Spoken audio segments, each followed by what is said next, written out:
Hello everyone, I hope you're all keeping well, healthy and happy. Although it is getting tougher and tougher, it has to be said, to be happy or content about anything in this world right now, doesn't it? Because it's going to hell in a handbasket, and there are a lot of folks that are taking it there intentionally. And there are also a lot of folks that are doing it unintentionally as well. What is going on in this world of ours? You know, a lot of folks have asked me to talk about this stuff that has happened geopolitically in the last 24 hours, and I'm not going to do that. I mean, I've done that in small part on other social media platforms, but really I'm kind of pulling back from all of this, to be honest with you, because I don't think there's a future for a lot of these social media platforms like Facebook or Twitter, really. So this intense censorship that we're seeing, things that are not allowed to be discussed anymore and whatever, all of this is making me far more hesitant to, have too big of a cyber footprint, let's say, out there. But at the same time, there's another thing at play as well, and that is that just talking about the problems is to deal merely with the symptoms and not the actual root cause of why the state of chaos is prevalent everywhere. You know?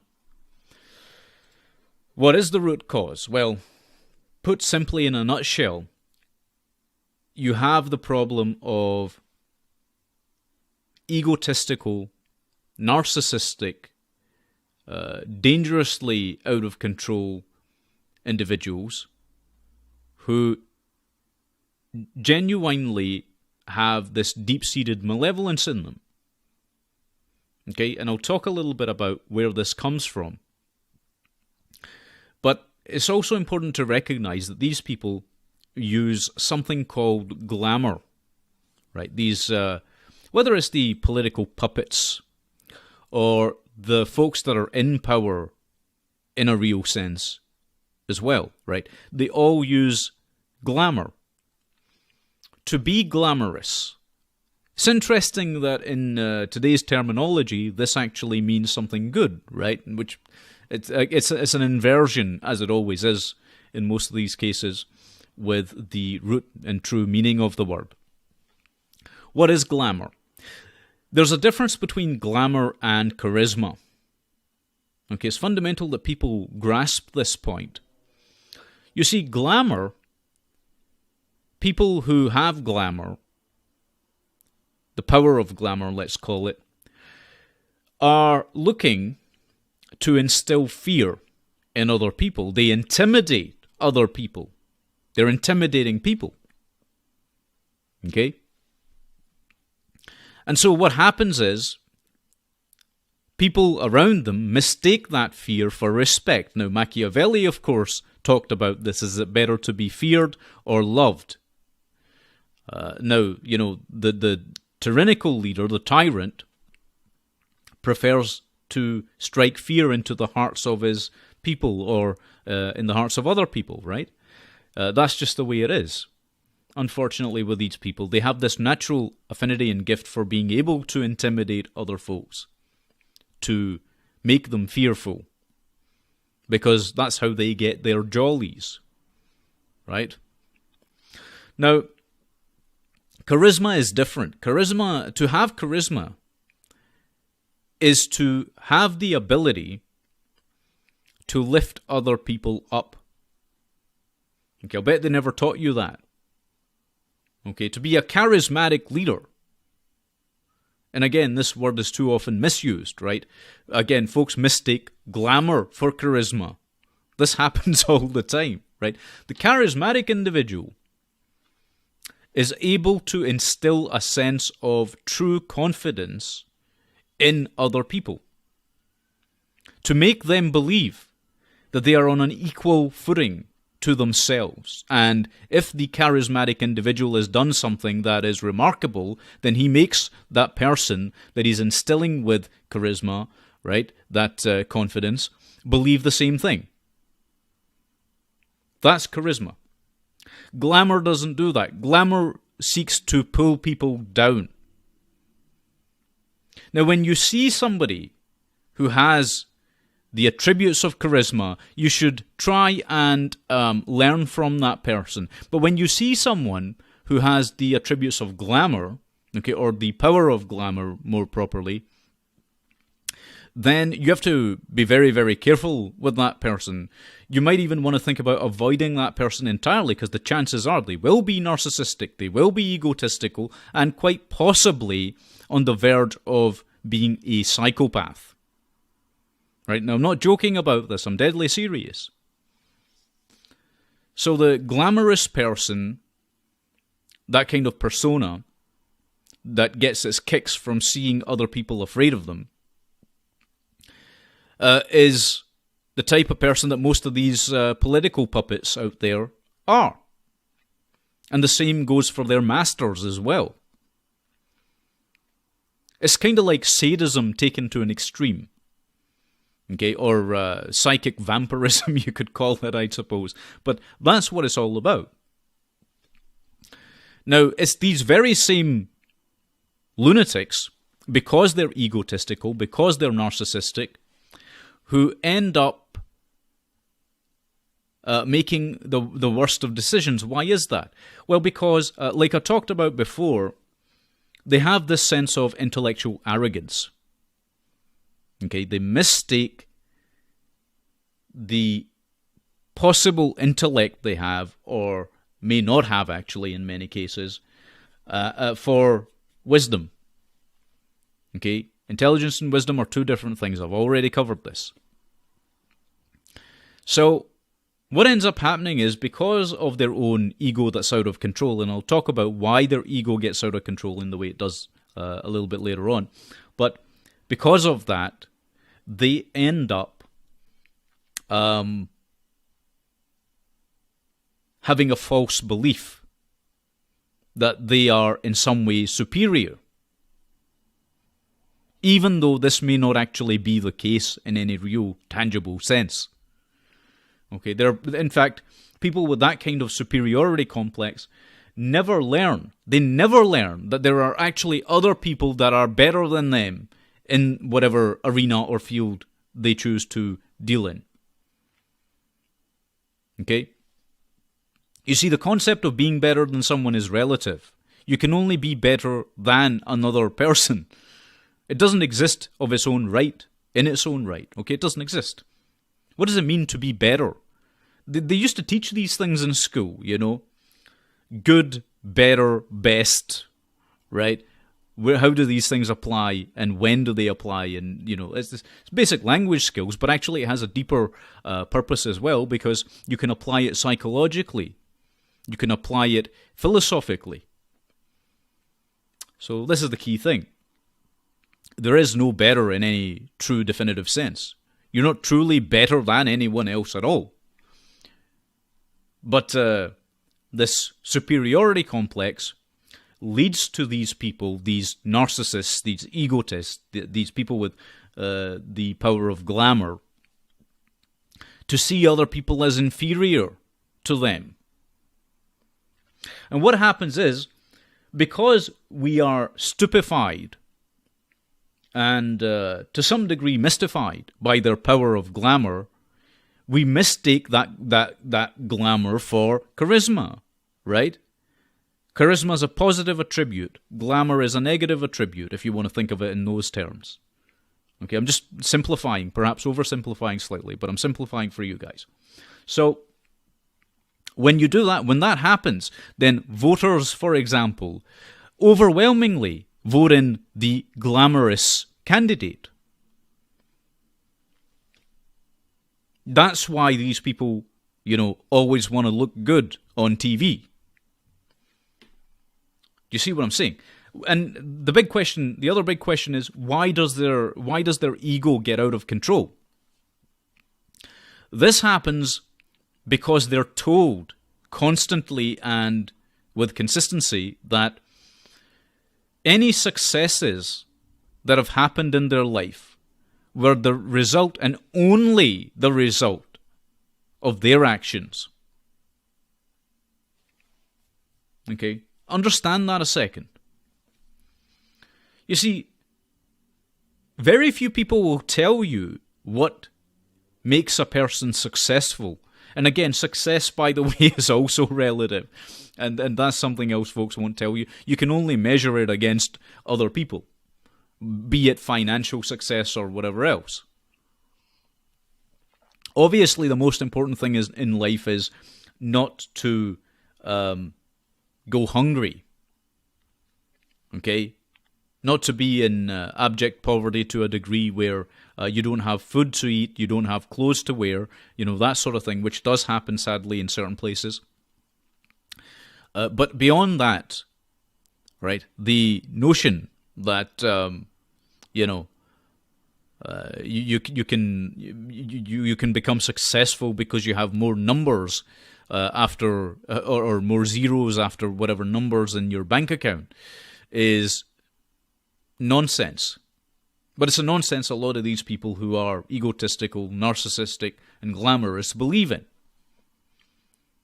And they also end up trying to fill the inner void that they have with things. And then they try and go after other people's things. You'll notice that as well, which is why they love government so much.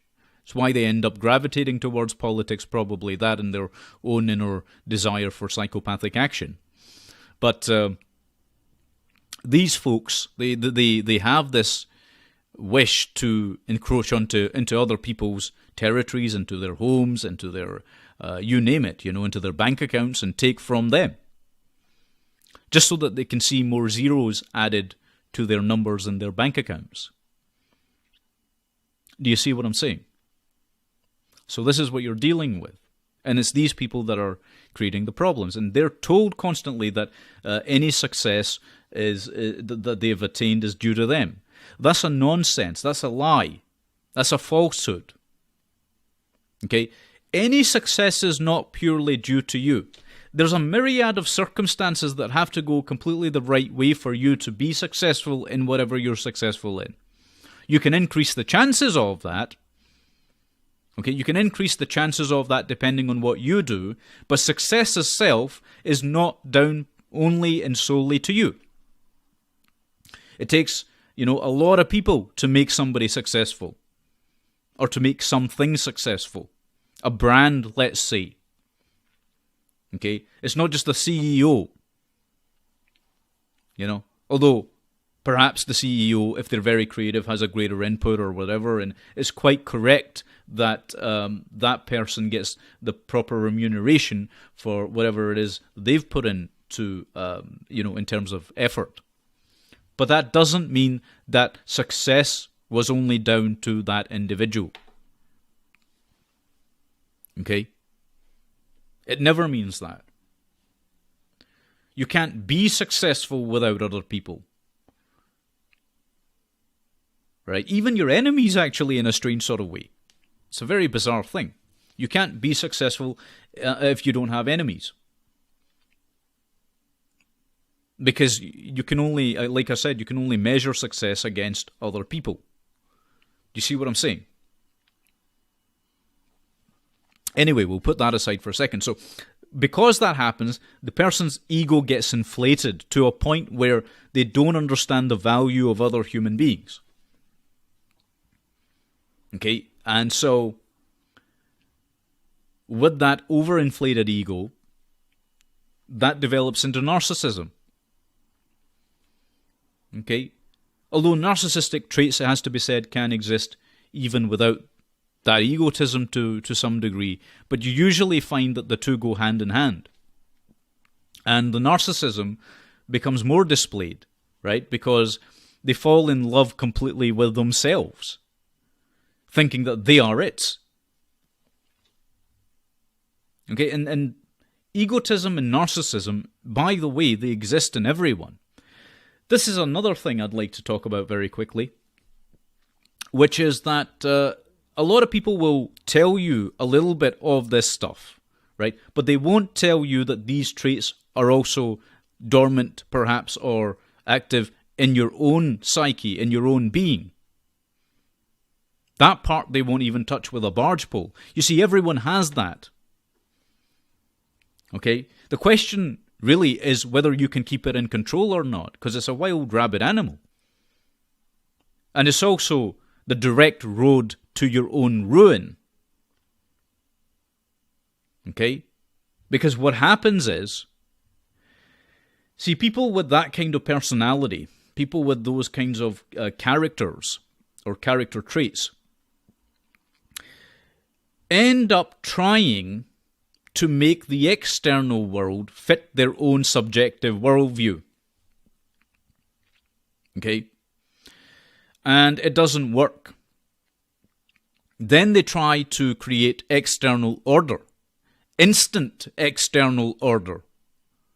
Because everything around them just falls to pieces. It falls into total chaos. They can't make it work. Why not? Because they have the wrong worldview. But they don't know that. Right? So they try to impose order. And again, that's another reason why they're attracted to government, right? They try to get instant order out of chaos, whilst they themselves are in spiritual turmoil. Okay? That's what's going on in the dynamic. And of course you can't do that. It's the most idiotic thing you can do. Right? And there's a lot of people, it has to be said, as an aside, I've noticed a lot of people try to self-initiate in the mystical traditions. And that's a very dangerous thing to do, because that's doing the same thing. You're probably suffering from the same problems, right? Of thinking that you can create instant order out of chaos when you yourself are in spiritual turmoil. You haven't probably addressed any of the existential crisis you're having. You have no conception of who you are or what you are. And like I say, it's only going to lead you down a path of self-destruction, self-annihilation. Don't do it. Okay? The people that get initiated into mystical traditions and the mystery schools, it takes them years to try and master themselves. Okay, it takes them years to try and master themselves. This is another quick point I'd like to make. Everyone with a sane mind acknowledges that they don't want a master above them, except, people who have been conditioned into psychopathy, right? They don't mind having masters above them, provided they can actually also have slaves below them, right? But the sane-minded individual goes, okay, I don't want any masters above me. But see that second part we were talking about, not having slaves below you? They forget that part. They forget it. And so what happens is that they want to have people below them. They want to treat others as inferior, as their subjects, as their slaves. They just view people as accessories or, something to be used and sometimes abused. This is a big problem. This is, the political philosophy, the doctrine of anarchy. Okay? Somebody asked me about this recently. They said, do you believe in anarchy? And I thought, that's a very strange question. Why would I believe in anything? It doesn't make sense. A lot of people have asked me this, and it's like, hold on a second here. What are you talking about? What are you talking about? What type of anarchy are you talking about? Are you talking about anarcho-communism, which is an oxymoron, a contradiction in terms? Right? And if you're not talking about anarcho-communism, then are you talking about straight-out anarchy, which is the notion that there should be no masters above you, right? But again, anarchists today forget that there shouldn't be any slaves below you either. Right? That's the thing. So are you talking about the type of anarchy where you have no masters but it's okay to have slaves?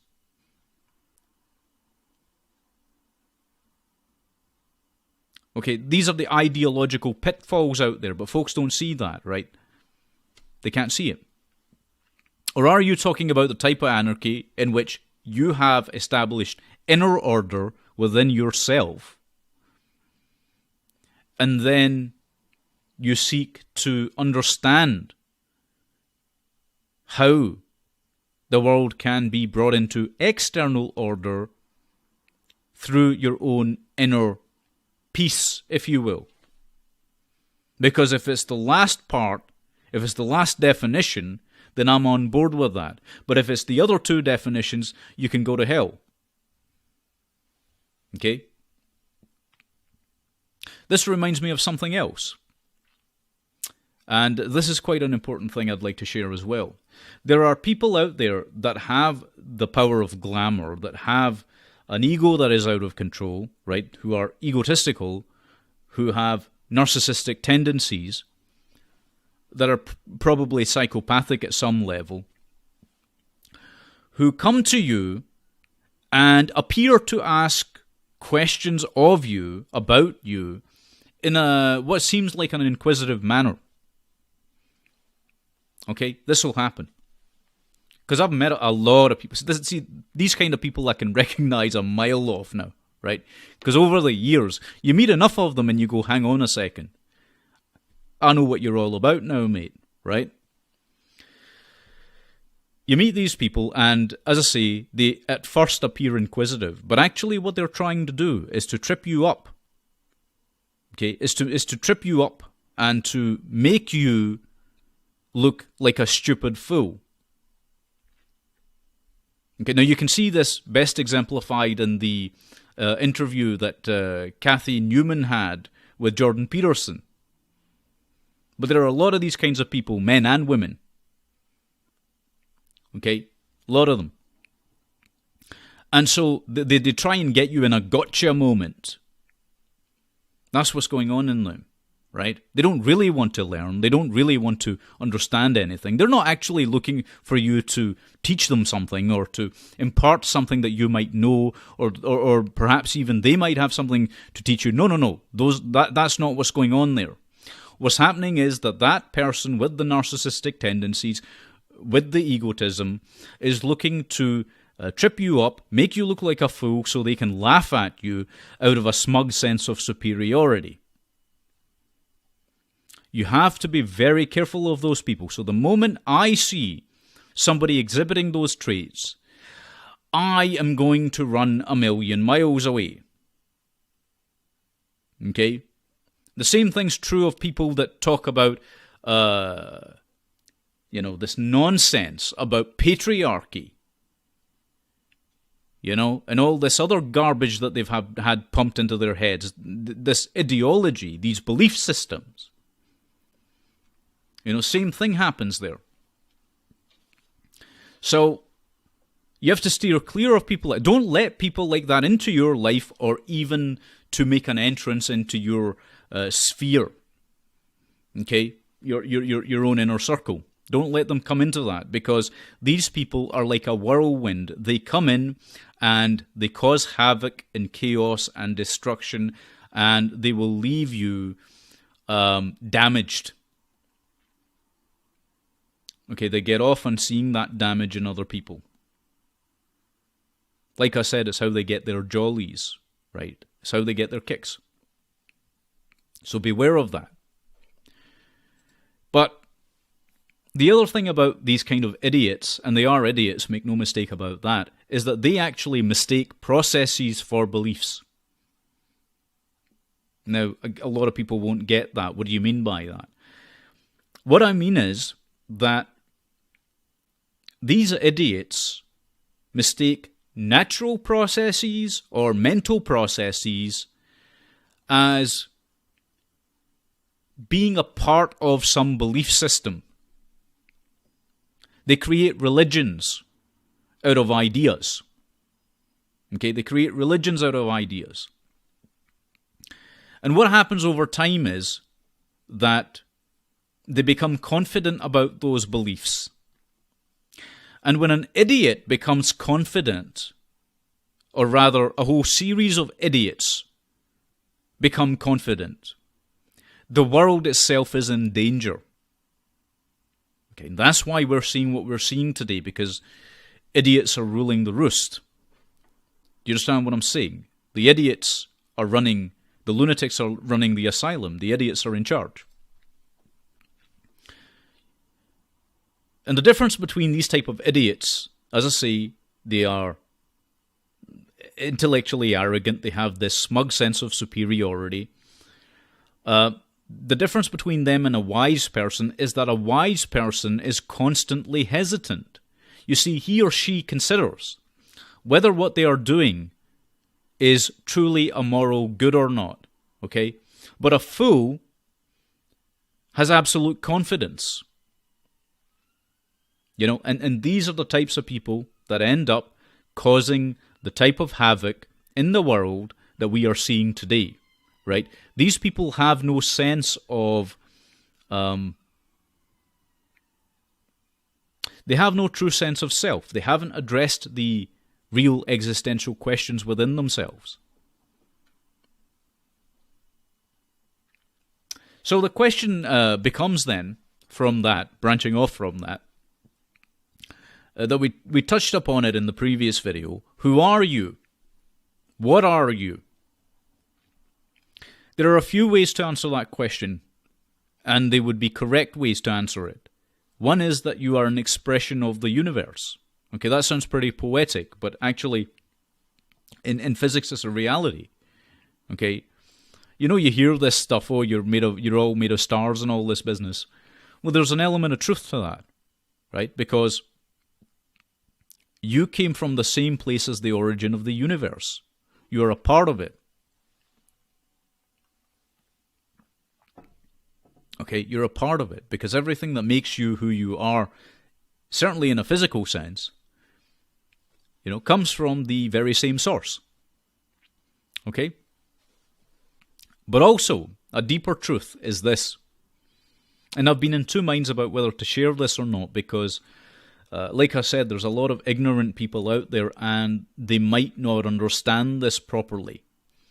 But I'll do my best to explain it correctly. You see, you are in a state of existing and not existing at precisely the same time, okay, simultaneously. You're in a state of existing and not existing. You are, and at the same time, you are not. Now, this is known as a paradox, okay? And it's this paradox which allows life to actually exist. All instances of life are due to this paradox. To put it simply, nothingness, which is what everything came from, nothingness demands something exist. Okay, nothingness demands something exist. What I've just told you, and what I'm also about to tell you, is the biggest occult secret that you will ever have dropped on your heads. Every major secret society knows this. Its adepts at the highest levels are taught this. Okay? Every mystery school and every tradition in these mystery schools has taught this. Now, as a result of knowing that, two things happened. There's a group of people in this world, let's say, and I'm oversimplifying here, again, I know this, but it's necessary for brevity. There's a group of people who worship the void. Okay? There's a group of people who worship the void. And then there are those who understand the power of creation. And they like creation. Okay?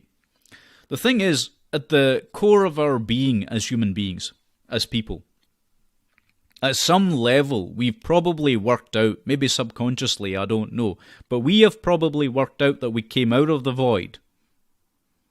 And by the way, this is talked about even in biblical scriptures. Okay, it's talked about in the ancient texts that existed in Sumerian times. It's talked about everywhere. This is not something new as such that I'm telling you. It's just that I'm helping you to understand that better, because that's glazed over. The religions of today won't teach that. At some level, we all know we came out of the void, right? And what happens in certain people is that there's a deep-seated desire to return to the void. For them, there is only the void, because that is the ultimate, the absolute truth, the ultimate truth. And they're correct in that respect, right? We began in the void, we're going to go back to the void. This is nihilism 101, basically, right? But it's wrong. On a human level, it's wrong. Okay, can you guess why? Well, those of you that have been with the channel from the beginning probably will. For the newcomers, the answer is this. You are a human being. You have a finite lifespan. Therefore, your focus should only be on your own lifespan, not what happens 4 trillion years down the line. Because you won't be around. And it's quite possible your descendants won't be around, because the earth will have burned to a crisp and the sun will have burned out, okay? So, this kind of... that's not where your focus should be. That's not where your vision should be. Okay? That's what makes the nihilists wrong. And this is the thing. And it's the nihilists, it's the people that worship the void that are members of the circle of the black sun that I've talked about, okay? This is who the heavy hitters are. They want to go back to the void. But it's not enough just for them to go back to the void. They want to drag all of creation with them into the void. Back into nothingness. They believe, I've said this before publicly, I haven't explained it in this much detail though. They believe in nothingness, right? I said that numerous times. This is what I'm talking about. They believe only the void is true and all else is an illusion. And they're wrong. They are wrong in that. Okay, because all else isn't an illusion. It's only an illusion to a mind that's disconnected completely from living, quite honestly. It's a mind that's totally disconnected from living that thinks in those kind of twisted ways. Now, sometimes what happens is you'll experience tragedy just as a normal human being. You'll experience some kind of cataclysm or a cataclysmic event, perhaps. A loved one might pass away or something might happen that really kind of jars you and discombobulates you. And you might end up giving into that same kind of despair. Okay? But you must never ever use that, the death of someone or a horrific catastrophe, right? These words, sometimes I have all the trouble in the world with them, but you must never use that kind of catastrophe as an excuse. Do you understand what I'm saying? You must never use that as an excuse to give in to total despair. You must never use it as an excuse to destroy yourself. Because you're a valuable human being. It's just that at that moment, right after you've experienced shock and trauma or whatever else, maybe you don't feel it. Maybe, people have stopped you from knowing that. Maybe you feel alone in the world. Those are all normal emotions, normal reactions. But don't forget that, in a very real sense, you're not alone in this world. You're interconnected with every other living being. Not in some sort of this new age nonsense. See, the New Agers put this garbage out there. Oh, we're all one gelatinous mass, and we are all one, and we are the world. That's not true, not remotely true. It's stupid to believe that, okay? But we are interconnected with all life forms. Plants, animals, people, even rocks. weird as that sounds, right? There are things happening within each of these seemingly solid objects and subjects, let's say, right? These organisms. There are things happening within the living organisms, certainly, that are mysterious in nature at the cellular level, at the atomic level, at the subatomic level. There are all kinds of very strange things going on in them. And there is reason to believe, because of entanglement, that unbeknownst to ourselves consciously, we're probably having effects on the rest of the world in ways that we don't know fully, just by the virtue of being. Okay? It's fascinating stuff. Anyway, I don't want to confuse you too much. So, I guess the point of what I just said there is that, in a very real sense, the answers to your questions are within yourself. Okay? Last week, I told a young woman to look within herself for answers, and she said, "But I don't know anything." So I said, "Do you think I know anything?" Most of the time, I'm talking out of my ass, right? In general life, right? I'm probably talking out of my ass. When I'm supposed to know something, I'll know it. And when you're supposed to know something, you'll know it. That's just the way it works out in this world of ours, So it's important, as I say, to approach life with wisdom. And I think one of the other great problems we've got right now is that the schooling systems are a mess. And also, teaching is a mess. And I've talked about this in depth. I've talked about how the education system was created and what it's become, and the state-run education system is just a tool for indoctrination, right? But if you were to go back a few hundred years, or 1,000 years, or many thousands of years ago, you would see that being a teacher was a very serious business, and the people that were teaching then understood this. The people that were true teachers understood this. You're entrusted with the responsibilities of a father, a mother, a guide, and a shaman. Okay? And if that sounds weird to you, you need to go and look up how people originally were taught things. Most of the time, actually, in many cultures, they were taught by their parents. Okay? But there were village elders and so on that also acted as teachers and guardians. One key thing about teaching and teachers in general, okay, and this is important that we completely take this on board.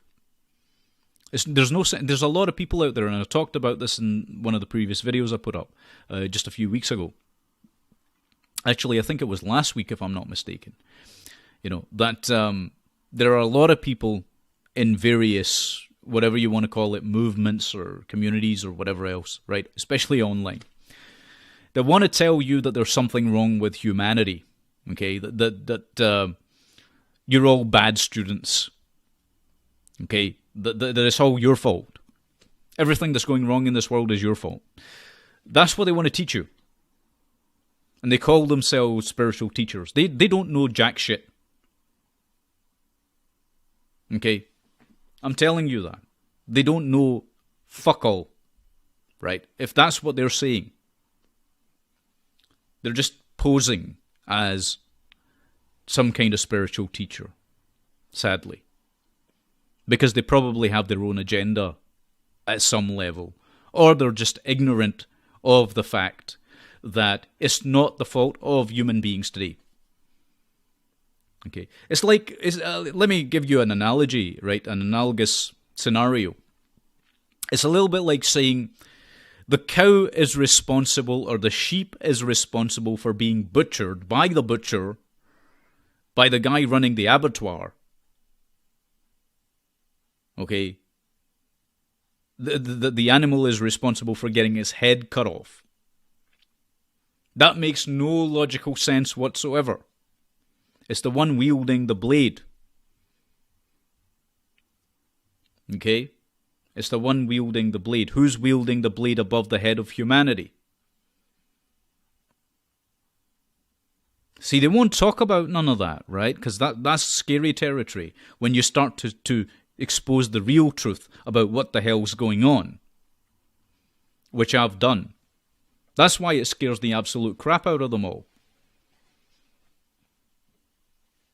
You know? And there are a lot of people like me out there doing that, by the way. It's just there aren't enough of us. But it's not humanity's fault. Okay? It's not the average human being's fault that the things are rapidly going in the direction that they are. You know? My point in saying all of this is that there is no such thing as a bad student. There are only bad teachers. Okay? There are only bad teachers. It's a little bit like, it's just the same as how there are no bad children. Now, this shocks people. You know, if you say there's no bad students, there's no bad children, people think you're some sort of utopian loon, right? That's not what I'm saying. I'm trying to explain to you that if a student does not learn well, then it is the teacher's fault, at some level at least, for not explaining it properly. Or maybe that teacher just can't understand that student or explain to that student. Maybe they need a different teacher. Okay, but there's no such thing as a bad student. And there's no such thing as a bad child. Okay, there's only bad parents. Human beings that are not just bad, but evil, let us say in particular, end up evil as a result of bad parenting. Full stop. Okay? Full stop. They're not born evil. Nobody's born. See this garbage that's taught. Oh, you're born evil. You're not born evil. You're born with the ability and the capacity to do good or to do evil. Okay? But for the most part, most people are born good. You know, and this nonsense that's peddled, even by people that are supposed to be learned, about original sin, which they've carried into their teachings and their lectures. Lunacy. Because that's what's at the heart of a lot of this false teaching. You know? And this is why you have to be careful who you choose as a teacher. And you have to be especially careful of teachers who choose you. You see, a teacher that's worth their weight in gold probably will shun you before they really start teaching you. Did you know that? Of course you didn't. Why would you, right? Nobody's told you that. Okay? The teachers that are worth their salt will shun you. Because they don't know if you're ready to learn what they have to teach or not. They'll be looking for proof that you're willing to learn. You know, because a true teacher doesn't want sycophantic followers. This goes back to that thing we were talking about, glamour and charisma. Okay? The charismatic individual doesn't want sycophantic followers. The glamorous individual does. You know? So you've got to take that into account as well. But one final thing I'll say before I close this video off, it's not all doom and gloom by any stretch of the imagination, okay? It's really not. The thing is, right now, evil is prevalent, ignorance is prevalent, and tyranny is prevalent. That is all true. But you have to remember and you have to understand that all things go in cycles. Okay? You see, according to Hindu mythology, and I'm just using one Eastern mystic philosophy as an example, there are Western analogous mythologies, if you will. But according to Hindu mythology, when evil grows and the armies of darkness spread across the earth, as they currently are doing, Shiva, the destroyer, descends to kill the malevolent. Okay? And because they're malevolent, because human beings have turned so malevolent, Durga, which is the feminine creative force, becomes enraged and transforms into Kali. Okay? And in that transformation, Kali becomes uncontrollable. Her bloodlust becomes uncontrollable. And there's a very important lesson in this. I guess this story, this allegory, is a lesson to teach the ignorant ones, the idiots out there that are causing the trouble. The lesson is this for those people that want to harm all of humanity. You enrage the divine at your own peril. Okay, and this is what these people are doing, and they do not recognize it, they do not realize it. This is the power of creation. Okay, you enrage the divine at your peril because it always, without exception, creates an equally powerful but opposing wrathful force. And that force shows no mercy. Okay? It's important to understand that as well. One interesting aside, and I'll probably do a whole presentation on this maybe in the future at some stage, is that the mythology of Shiva, whilst in the true holistic Hindu texts and the Vedas and so on, was designed to encapsulate some very, very important ideas. Like with all things, the Hindu mythologies have been flipped on their head as well by these same, let's call them satanic forces. Okay, just like they did with Christianity, with liberation theology in the Roman Catholic Church. They started spreading this communist dogma. Okay, just like they did with Islam, where they subverted that and turned that into what they did. Just like they did with Judaism, where they started propagating Talmudic Judaism, right, and replaced authentic Judaism with that. Just like they've done with all of these traditions, they did the same thing with Hindu mysticism. Okay, and that's a presentation all of its own, probably, that I'll have to talk about. And this is part of the reason, the satanic elements, if you will. These are the people that worship the void, right, that I was talking about. These people have created their own brand of dark Hinduism. And this is part of the reason why you see that symbology, the inverted symbology, inverted Hindu symbology, incorporated into their properties, what they own, what they take over, in their branding, in their advertising. You'll see it everywhere. The Nazis, by the way, were just an extension. If you recall how they turned the swastika into what it was, right? It started as the swastika, which is a revered Hindu symbol. Then they inverted it, yeah, and they made that into their banner.